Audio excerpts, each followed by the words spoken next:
Hey everybody, Eric Hayden here in the garden. Very humid evening. If you've been a fan of our page for a long time, our YouTube channel, we've done a lot of videos where we've mentioned that we're across eastern North Carolina. We're about 3 miles from the ocean as the crow flies. Back in 2018, we had very strong winds and flooding and surge and all kinds of issues here in eastern North Carolina from Hurricane Florence. I didn't do a video then. I wasn't on YouTube at the time. But I did some preparations prior to the storm, many days prior to the storm. We knew it was coming, so I cut the roses down, staked them really heavily, and prepared for that heavy wind. We have another tropical storm, borderline hurricane, moving at us overnight tonight. Forecast is expecting that we could get some wind gusts over 60 miles per hour. I do have a little inside track because my career is a meteorologist here for the local weather service office in Morehead City. So the last couple of days I've been prepping the rose garden, so I want to show you that video. Then we'll show you kind of what happens after the storm. Hopefully not much to show you after the storm. So first things first, some good news. I'll take a little gander over to the rain gauge. Wind's just picking up now. We're just about just before 7 o'clock, and we don't expect them to pick up until between 11 and about 5 a.m. are our strongest winds. We're in a major drought, at least right in our particular county. Maybe not the classification in terms of what we would call it, but as a gardener, it's been a good month since we've had more than 1/3 of an inch of rain. I've been watering pretty heavily the grass and the roses themselves, so they're doing okay. But like I said, we just haven't had much. One of the, as a flow around the tropical system headed our way, we did pick up a quick 1/4 of an inch. This is not directly related to the storm. It's well ahead of it, but I was very happy to get that rain because, again, it's been a good month. Hopefully we can sneak another inch in. So the video is about preparation. In some ways, I might do a little bit more in the garden tonight, but I was more focused on work and getting things ready. Just some other things around the yard. So we didn't do too much like we did with Florence. We don't expect as strong a winds, but we have some blooms on the roses right now. This is Louise Estes. So we didn't strip the leaves like we did with Florence or cut them down. We kind of just left them as is.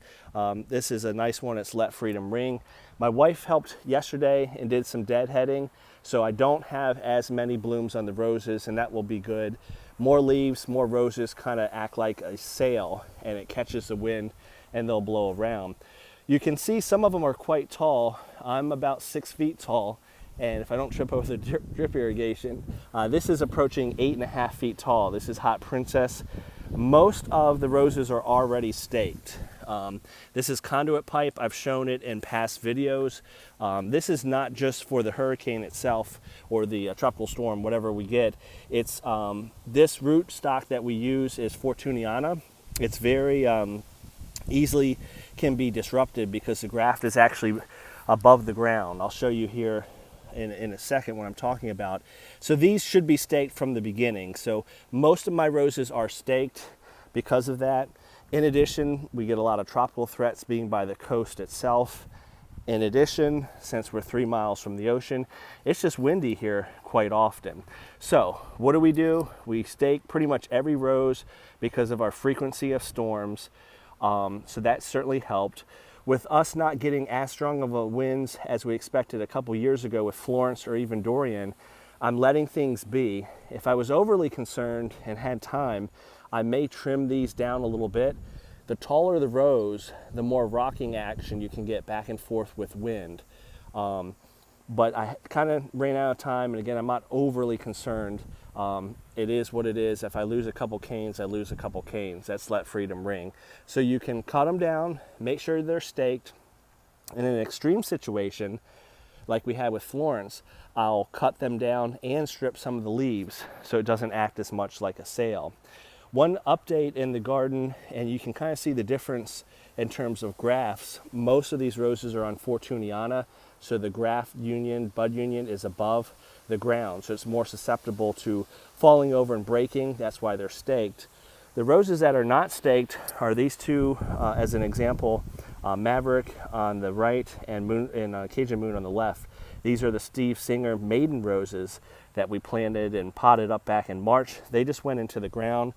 With these, I put the bud union right at the soil level, if not just below ground a little bit.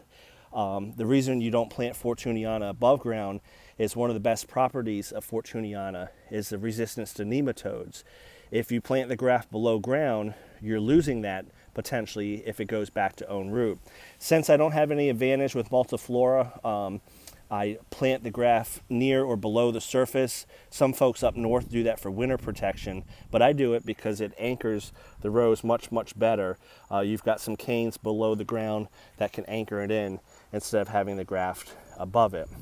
So that's pretty much it. We're just doing a video tour update before Isaias approaches overnight tonight. We'll give you a video tomorrow and see what the garden looks like.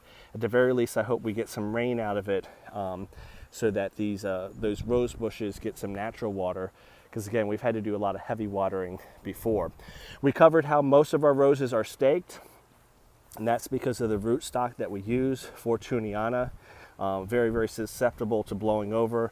James Mills, K&M Roses, actually recommends that you stake it right away. His usually come in a pot. That is Fragrant Cloud, already staked with some bamboo stakes.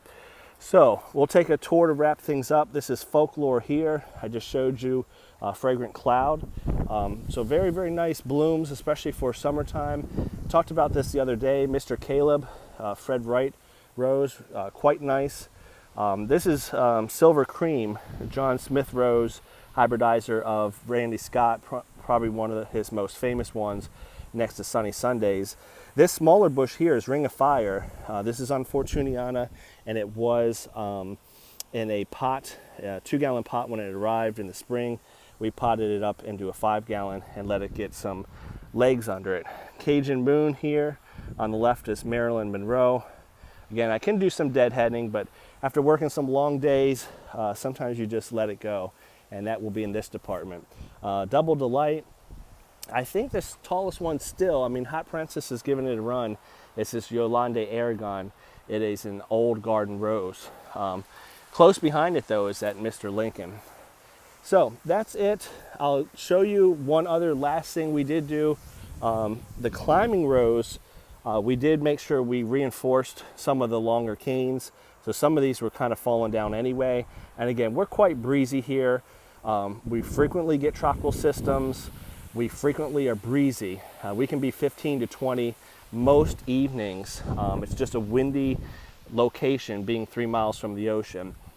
So the staking, the tying off, things like that will help.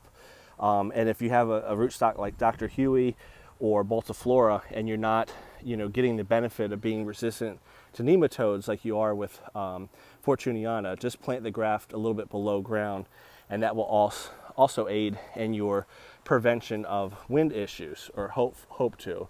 So those roses will continue to grow. That is Dublin Bay. Fire pit's looking pretty good. Of course, we brought in the grill, and the furniture, lawn furniture, chairs and stuff like that could blow around.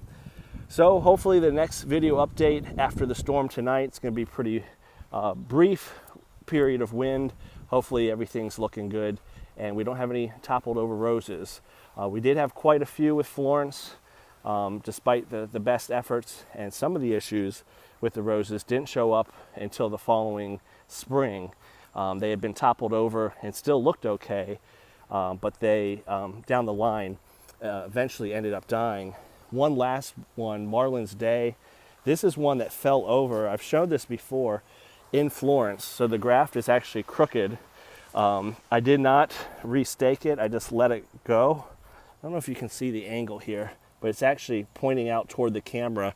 I restaked it, but I didn't pull it up. And then the canes will correct themselves and grow straight toward the sunshine. We covered that in a prior video from the last tropical system we had back in May. Tropical Storm Arthur did a video on that as well. Hope everyone's doing well. Hopefully you're getting some rain for those that need it, and cooler weather for those that need that. And we'll do another update as we're starting to get some first couple gusts with Isaias as that storm moves up the Carolina coast. Hope everyone's doing well, and again, I appreciate some of the new subscribers we've gotten. As always, comment below, what do you do to stake up your roses? Do you stake them? Do you do anything if the weather's turning bad and you're expecting winds prior to that happening? Have a good one.